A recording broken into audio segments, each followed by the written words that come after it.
ટકે સાદું ટકે તો મહિનો 15 એટલે આયા એ રૂમમાં હુવે સાદું સવારે 12 પાંડવો સ્થિત પુરાણું મંદિર જેમનું નામ છે ભયંકરનાથ મહાદેવ. અને આવી અસંખ્ય ઘટનાઓ અહીંયા બને છે કે આપણે એકાંતવાસમાં બેઠા હોય ને કોઈ એવો અવાજનો ભાસ થાય છે, કોઈ આપણે બોલાવતું એવું થાય, કોઈ બહારથી એવો અવાજ આવે કે ભાઈ હરિઓમ, તો આપણે બહાર જાય તો ત્યાં કોઈ હોય નહીં.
તો જય માતાજી, જય શ્રી કૃષ્ણ, હર હર મહાદેવ મિત્રો. તો ફરીથી મારા વિડીયોની અંદર તમારા બધાનું હાર્દિક સ્વાગત કરું છું.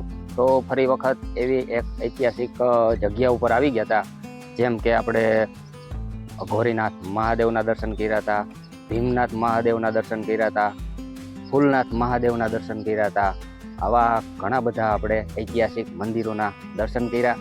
પણ એમાંના એક, જેમ કે આપણે 5000 વર્ષ પહેલાં ત્યારે 5 પાંડવો અજ્ઞાતવાસ દરમિયાન ભ્રમણમાં નીકળ્યા હતા, ત્યારે આ જગ્યા ઉપર રોકાઈ અને મહાદેવની શિવલિંગની સ્થાપના કરેલી હતી. તો એવા મહાદેવના આજે દર્શન કરવાના છે આપણે. મહાદેવનું નામ જ એવું છે કે સાંભળીને જ આપણા રૂવાડા ઊભા થઈ જાય. હું જોકે દર્શન કરીને આવ્યો, મારી પાછળ તમે જોઈ શકો છો આ મંદિરનો એન્ટ્રી દ્વાર છે, અને આ બાજુથી સાપુર ગામ તરફથી આ રસ્તો આવે છે, અને આ બાજુ મહાદેવનું મંદિર આવેલું છે. તો આપણે એવા મહાદેવના દર્શન કરવાના છે જેનું નામ છે ભયંકરનાથ મહાદેવ. તો ચાલો મળી અને દર્શન કરીએ, અને મંદિરનો જે કાંઈ ઇતિહાસ છે તો તે પણ આપણે જાણીશું, અને મહાદેવના દર્શન કરી આપણા જીવનને ધન્ય બનાવીએ. તો ચાલો મળીને આપણે દર્શન કરીએ. હર હર મહાદેવ, જય ગિરનારી. તો જો મંદિરની અંદર આવતા જ આ બાજુ સરસ મજાના ફૂલ ઝાડ વાવેલા છે, અને સામે જે દેખાય એ મહાદેવનું મંદિર છે. તો આપણે ત્યાં જઈ દર્શન કરીએ. અને જો સામે દેખાય એ ગિરનાર પર્વત છે કે જ્યાં 33 કરોડ દેવતાનો વાસ છે. ત્યાં પણ આપણે ઘણા બધા વિડીયો બનાવવાના જ છે. તો તમારે પણ જે કોઈ દર્શન કરવા હોય અને તમને જો કોઈ જગ્યા એવી લાગતી હોય તો જરૂર કમેન્ટમાં કહેજો અને હર હર મહાદેવ લખતા રહેજો. તો અત્યારે આપણે હાલ પહોંચી ગયા છીએ ભયંકર નાથ મહાદેવના દર્શને. તો અત્યારે આવું સરસ મજાનું મંદિરનું પટાંગણ છે. વાહ ભાઈ વાહ, હર હર મહાદેવ મહાદેવ.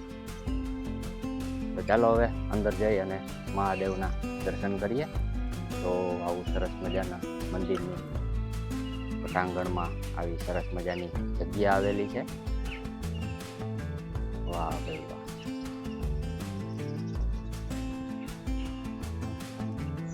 જય ભયંકરનાથ મહાદેવ. તો આ મહાદેવનો એન્ટ્રી દ્વાર છે અને આ બાજુ ભૈરવ દાદા બિરાજમાન છે. તો પેલા તેના દર્શન કરશું. વાહ ભાઈ વાહ, જય ભૈરવ દાદા.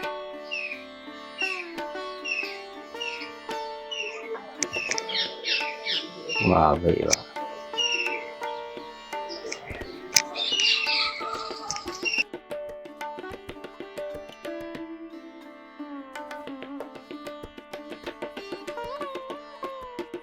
તો મિત્રો, આ મંદિરની જો વાત કરીએ તો જીર્ણોદ્ધાર થઈ ગયેલ છે અને પહેલાં આ મહાદેવ આવી રીતે ખુલ્લામાં બિરાજમાન હતા, જે આપણે ફોટારૂપી દર્શન કરી રહ્યા છીએ. પહેલાં આ રીતનું મહાદેવનું સ્થાનક હતું. ત્યાર પછી આ મંદિરનો જીર્ણોદ્ધાર કરવામાં આવેલો છે.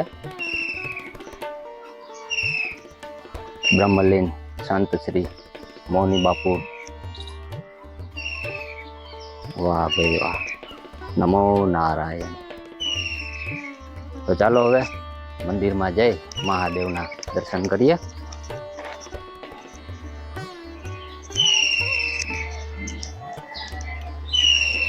વાહ ભાઈ.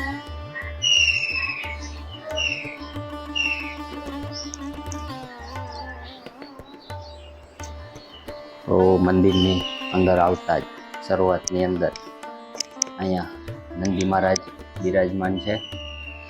આ બાજુ કચ્છુઆ મહારાજ અને મંદિરનો શિખર. વાહ ભાઈ વાહ.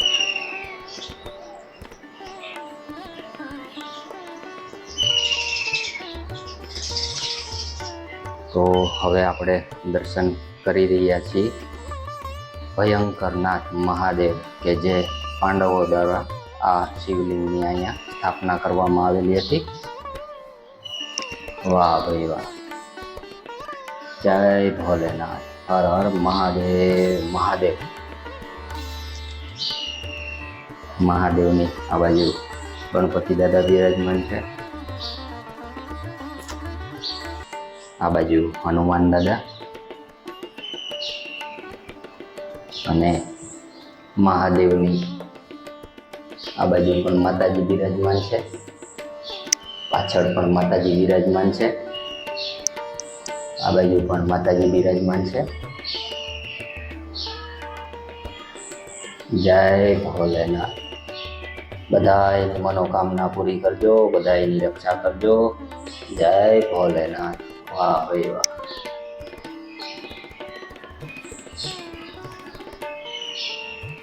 ઓમ નમઃ શિવાય, ઓમ નમઃ શિવાય, ઓમ નમઃ શિવાય. હવે આપણે દાદાની પરિક્રમા પણ કરશું. તો અત્યારે આવું સરસ મજાનું લાદી કામ થઈ ગયું છે. મંદિર સરસ મજાનું મોટું બધું બની ગયું છે. મહારાજ એમ કહેતા હતા કે પહેલાં અહીંયા એક જણો બેસે એટલે એક જણાને રાહ જોવી પડે મહાદેવને જળ ચડાવવા માટે. એવો નાનકડો ઓટો હતો.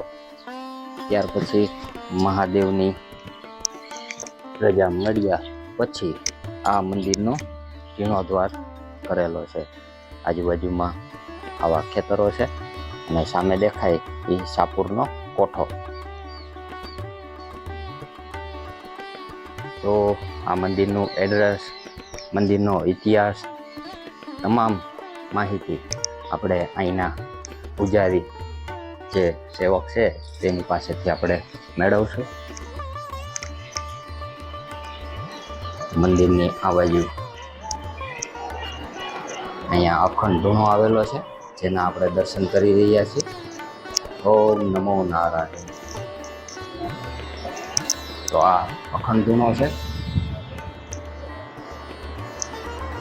વાહ દેવ. ઓમ નમો નારાયણ. જય ગિરનાર.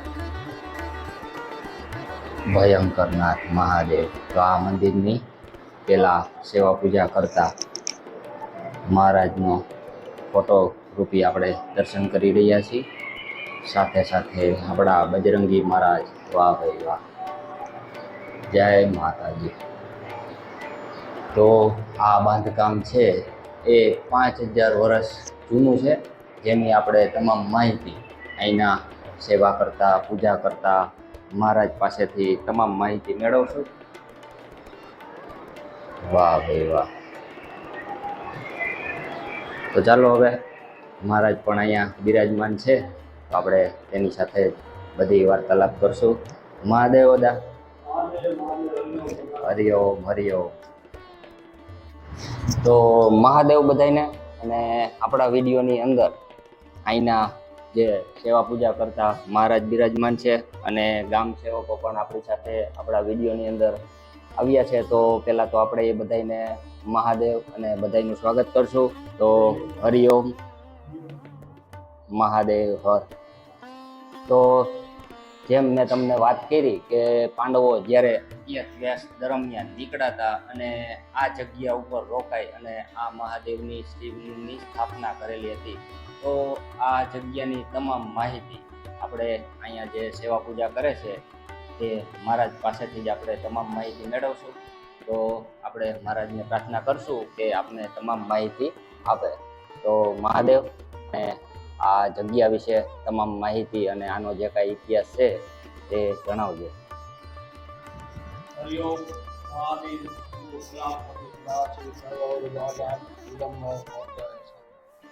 સૌ ભક્તોને હરિઓમ. કારણ કે ભયંકરનાથ મહાદેવ એટલે તમારું પુરાણું મંદિર છે અને 5 પાંડવોની સ્થાપિત છે અને અહીંયા જેટલા ભક્તો આવે એ બધાના કાર્ય છે. અને બીજા નંબરની અંદર કે અમારું જે દેવળ છે એ જૂનું 5 વર્ષ પહેલાંનું છે. અહીંયા એક ભોયરું પણ હતું અને આ ધોળો છે એ અમારા અખંડ ચેતન છે. અને ક્યાંક એકથી શ્રદ્ધાળુ માણસ આવે છે, રોતા આવે ને હસતા જાય છે. અને બીજા નંબરની અંદર અહીંયા અમારા શ્રાવણ મહિનો હોય ત્યારે ફૂલ અભિષેક હોય, 12 મહિનાની શિવરાત્રિનો અમારો અભિષેક હોય, મહાશિવરાત્રિ હોય ત્યારે બહુ મોટો અમારો આયોજન હોય છે. 11 પૂરી રઘુરુદ્ર યજ્ઞ હોય, 1000 થી 1500 માળાનો ફરાર હોય છે, રાતના ધૂનબદન હોય છે અને જાજી સંખ્યામાં માણસ અહીંયા બહુ સંખ્યા અને શ્રદ્ધાળુ છે. અને અમારા એક આ ભયંકરનાથ છે એક કેન્દ્રનું બિંદુ છે. અને ક્યાંયથી ભક્તો આવે અને અમારે ચેનલમાં આવે, તમારે ચેનલમાં આપો કે આ સાપુર ભયંકરનાથ મહાદેવનું મંદિર છે એ ઘણા જોઈને દર્શન કરવા. અને અહીંના અમારા દરરોજના શંકરના પણ દર્શન અમે મોકલીએ છીએ મોબાઈલના ગ્રુપમાં કરીએ. એ લગભગ જગ્યાએ જાય, અમેરિકા છે, બોમ્બે, ઓસ્ટ્રેલિયા, ન્યુઝીલેન્ડ, એના અમારા જેટલા ભક્તો છે એ પછી એમની આગળ કાયમીના દર્શન દાદાના થાય બધાને. અને એક બી કદાચ દર્શન અમે ન મોકલીએ તો આમાં ફોન આપે દર્શન દાદાનું દર્શન નથી. અને જેટલા ભક્તો અહીંયા આવે છે તો એ આવો શ્રદ્ધા કે દાદા અમારું કામ થઈ જ જવું જોઈએ અને નિષ્ઠા ભક્તિની તમારી સેવા કરવી એટલે એનું કામ થઈ જાય. પછી મને આવી કે બાપુ ઓલી વખતે અમદાવાદથી આવ્યો તો, રાજકોટથી આવ્યો તો કે વેરાવળથી આવ્યો એ કે દાદા પાસે માગ્યું તો મને આપી દીધું. મારે કે દાદાના યથાશક્તિ મારે યોગદાન માનતા હોય છે. એટલે હું કહું ભાઈ તમારી યથાશક્તિ માનતા તમે તમારે કોઈ પણ કાર્ય હોય એ અહીંયા થાય એટલે આ કાર્ય સિદ્ધ. હરિઓમ જય તમે અહીંયા તો આપણે મારી જવાનું છે અને દર્શક મિત્રોને આપણે જણાવવું છે કે મહાદેવના દર્શન તો અમે કરતા એવા જે અમે ખોલીને મહાદેવના દર્શન કર્યા હતા. તો આ મહાદેવનું નામ પણ એવું છે કે દેવ કરનાર. તો એ નામ પાડવાનું પાછળ કંઈક કારણ છે. એનું કારણ એનું કારણ આ કે ગામમાંથી 5-6 જણા ભેગા આવે ને દિવસના ત્યાં આવે, એકલો માણસ આવે નતા. એટલે અહીંયા હાવ જંગલ જ હતું. જંગલને એટલે ખબર રસ્તા આમ ત્યારે કાચા ગારે, ચોમાસામાં તો 2-3 થોડો કંઈક તમે આવ્યા એવું વાતાવરણ. અને અહીંયા સાધુ કોઈ ટકે નહીં, સાધુ ટકે તો મહિનાથી 15 દિવસ. એટલે અહીંયા એ રૂમમાં હુવે સાધુ, એટલે સવારે 12. અહીંયા ગમે એવો સાધુ હોય ને અહીંયા એને નિષ્કામ ભક્તિની સેવા કરે, નિષ્કામ ભક્તિની સેવા કરે એટલે એ સ્વર્ગનો સાધુ. એવા ઘણા સાધુ અહીંયા થઈ ગયા. પેલા જુનાગઢ અમારા મંગલતા બાપુ પેલા અહીંયા જે કલ્યાણદાસ કરીને હતા એ બીજી અહીંયા 2-3 મહિના રહ્યા. પછી એને ફાવી ગયું. પછી અહીંયા પૂરતા ગાળો સવારે પાછા અહીંયા જ્યારે પછી કુંભના મેળામાં ગયા. કુંભના મેળામાંથી પછી દિલ્હીના આશ્રમમાં ગયા. દિલ્હીના આશ્રમમાં ભંડારીનો પદ મળ્યો. પછી એને વ્યક્તિઓથી એ બધા રાજનું મહંતનું પદ મળ્યું. ત્યાંની અમારે અનિરુદ્ધ બાપુ જુનાગઢ વસ્તા હતા ભવનાથ નિહાને બરોબર એ જાજો ટાઈમ આવ્યો. 12 વર્ષ એને સેવા કરી અને 12 વર્ષ લગાને એ વસ્તા સેવા કરી. સાધુ થઈ એની હજી સમાધિ ત્યાં છે, એક માતાજીની સમાધિ. બાકી ત્યાં કોઈની સમાધિ ત્યાં સાધુ કહેતા આ જગ્યા છે વસ્તા આમાં ઉલ્લેખ છે. અને એ કે અહીંયા કોઈ 12 વર્ષ સેવા એ સાધુની તાકાત અને એ જ્યારે એનું મન પડે 1 વાગે 2 વાગે 11 વાગે 12 વાગે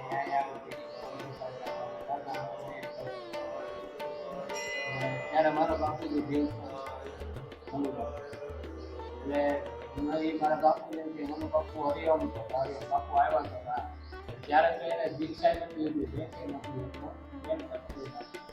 પછી ભૂતનાથ મહાદેવ છે વસલગીરી બાપુ એમના એ શિષ્ય નહીં એ પછી જુદા એમને બાપુ તમારા જુદા સંભાળો ત્યારથી અમારા આવો. અને દર શિવરાત્રિ અમારે 12 મહિનાની શિવરાત્રિ હોય, 12 મહિનાની શિવરાત્રિ થાય એ બાપુ ત્યાંથી ને અહીંયા આવતા. મોટી શિવરાત્રિ હોય એના ભંડારો ચાલુ હોય, સાધુ રાતના 1 વાગે 2 વાગે એનું રેવાડી પૂરી થાય.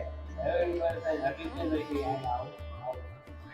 હા શિવરાત્રી ઉપર અને શ્રાવણ મહિનામાં અહીંયા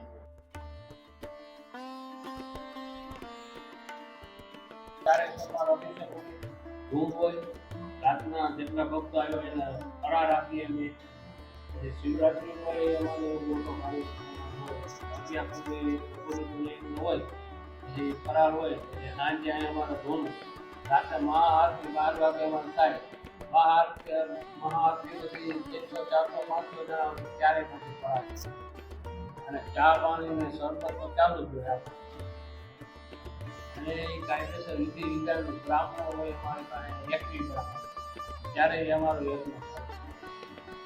અને અમારે શું છે કે હાવ લીસ્ટ આવે દાદા કે આમ કરો આમ કરો. અમારા બધા ભક્તો છે એ અહીંયા આવે એની રીતના સેવા કરે. કારણ કે બધા ટકા અમારા ભક્તો મને ખબર નથી હું કે રખી અને થઈ જાય ગાડી ભગવાન ભરો દાદા ભરો.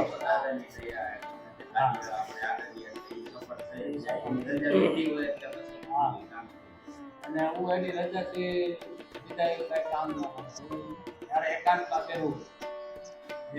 પહેરું ને મારી ધરતી બધી મેલું એટલે અવાજ આવે. અવાજ આવ્યા પછી પાછું વળી જોઉં. ઘણા ભક્તો કે બાપુ મારી પ્રાર્થના કરશો, મારી પ્રાર્થના કરશો, પ્રાર્થના કરો સાંભળી ગઈ. એટલે આવી મને પગમાં પડે. અરે ભાઈ મેં તો મને પૂરું ઓમ નમઃ શિવાય બોલતા નથી આવડતું. તમારે ભાગવું જોઈએ આ કામ. આ તો તમે કીધું ને, મેં તમારી પ્રાર્થના કરી કે ભાઈ આ ભાઈને આ તકલીફ છે, તમે જરાક ધ્યાન કરવાનું દાદા. ને મારું નામ લલિત મનોહર ભીમામાં અને રામાનુજી સ્વામી. મેં અમારી પરંપરા મારી ત્રીજી પેઢી છે આ દાદાની સેવા કરી. કારણ કે ત્યારે કામ વાળા ન હતા તો સાધુ કંઈ કરતા નહીં. અને અહીં અમારી બાજુમાં વાડી અને અમારા બાપાની પાસે ત્યારે એની ગોતમાં હોય જલમ પાણી મારતા હોય. સાધુ બે ત્યારે આવે. અમારા વડવાઓ એવા હતા કે એનું ટિફિન ગેસ સાધુને આપી દે એ ગુજતા. આ જેની કમાઈ છે ને એની પુનાઈ અમે એટલે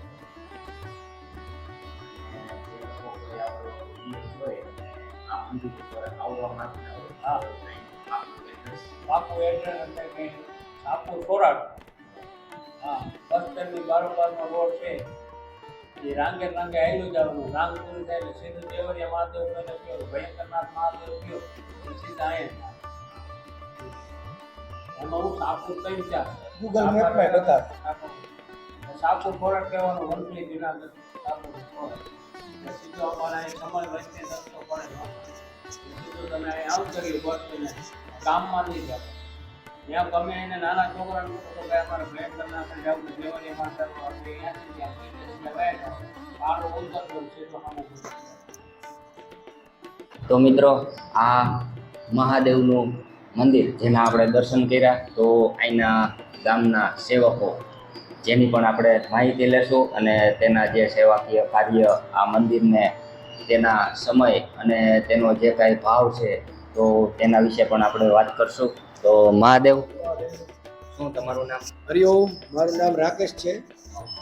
જુનાગઢ જિલ્લાના વંથલી તાલુકાની અંદર આવેલું સાપુર ગામ, જ્યાં પાંડવો સ્થિત પુરાણું મંદિર જેમનું નામ છે ભયંકરનાથ મહાદેવ. એક એકાંત જગ્યા જ્યાં પાંડવોએ અજ્ઞાતવાસમાં એક દિવસ અહીંયા રોકાયા હતા, દાદાની સેવા કરી હતી અને પોતાનું ભજન અહીંયા કરેલું છે. અને ત્યાંથી પછી અજ્ઞાતવાસમાં બીજી જગ્યાએ જતા રહ્યા છે. અને દાદાની એવી કૃપા છે અને દાદાના ઘણા અહીંયા પરિચય છે. લોકો પોતાની આસ્થા લઈને આવે છે અને એમાં પોતે સિદ્ધ થાય છે અને ખુશ થઈને જાય છે. અને આવી અસંખ્ય ઘટનાઓ અહીંયા બને છે કે આપણે એકાંતવાસમાં બેઠા હોય ને કોઈ એવો અવાજનો ભાસ થાય છે, કોઈ આપણે બોલાવતું એવું થાય, તો બહારથી એવો અવાજ આવે કે ભાઈ હરિઓમ, તો આપણે બહાર જાય તો ત્યાં કોઈ હોય નહીં. ત્યારે આપણે એમ થાય છે કે કાંઈ કોઈ એવી વસ્તુ, કોઈ એવી ઉર્જા અહીંયા છે જે આપણી નજીક છે અને કામ કરે છે. એ વાત કોઈ બાકી છે. તે દરમિયાન અહીંયા એક પૂરા પાંડવો સ્થિત ભોયરું હતું જે સીધું ગિરનાર નીકળે છે. પણ અત્યારના સમય પ્રમાણે આપણે એવું સાચવી ના શકીએ એવી જાળવણી, એટલે અમે અહીંયા બંધ કરી દીધું છે. પછી અમે વાર્ષિક 2 ઉત્સવો કરીએ છીએ. એક શ્રાવણ મહિનાના આખા સોમવારે શિવલિંગની પૂજા થાય, અભિષેક થાય દાદાને, અને છેલ્લે દિવસે બધાને ભોજન પ્રસાદ હોય. પછી 12 શિવરાત્રિ અમે કરીએ છીએ. 12 શિવરાત્રિએ થોડું ભોજન પાણી જેટલા લોકો હોય એટલા લોકોને હોય છે. પછી મહાશિવરાત્રિ નદી આખા ગામને ધોવાડા બંધ જમવાનું હોય છે. દાદાનો અભિષેક હોય, 2 આરતી હોય, રાતે 12 વાગે એક છેલ્લી આરતી હોય છે. આ બધા કાર્યક્રમો દાદાને દયાથી અમે ભક્તજનો બધા કરીએ છીએ. બધાને ભોજન પ્રસાદ ભજન મળે, સત્સંગ કરીએ, એવું બાપુનું આયોજન હોય છે અને અમે કરીએ છીએ. બાપુના એક બાપુ હતા, એ 93 વર્ષની ઉંમરે હમણાં શરીર છોડ્યું. એ 36 વર્ષથી અંધ હતા, 2 આંખો, તો પણ તેને દાદાની સેવા કરતા. અહીંયા પાણી આવી જતું તો પોતે રોકાઈ જતા. અત્યારે બાપુ રોકાઈ જાય છે. આવી બધું સેવા પૂજા દાદાની કરે છે બાપુ. અને લોકોનો સાથ સહકાર સારો છે, ભક્તજનો પણ આવે છે, બધાને મજા આવે છે. બસ આટલું કરીએ.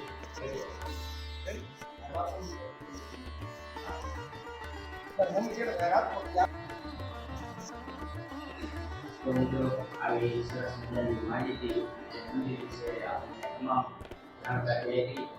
આપણે બધાનો આભાર માનીશું. હરિઓમ, મહાદેવ, હરિઓમ. અને તમે પણ જો આ મંદિરે આવવા માંગતા હો તો મારા જે કીધું એ પ્રમાણે તમે અહીંયા પહોંચી શકો છો. અને એ છતાંય તમે જો ગૂગલ મેપમાં પહોંચવા માંગતા હો તો ડિસ્ક્રિપ્શનની અંદર લોકેશનની લિંક નાખી દઈશ. તો આવા જ વિડીયો જોવા માટે ચેનલને લાઈક, શેર અને સબસ્ક્રાઈબ જરૂરથી કરી દેજો. અને એક નવી અદ્ભુત અને અલૌકિક જગ્યા સાથે ત્યાં બધાને જય માતાજી, જય શ્રી કૃષ્ણ, હર હર મહાદેવ. ઓમ નમઃ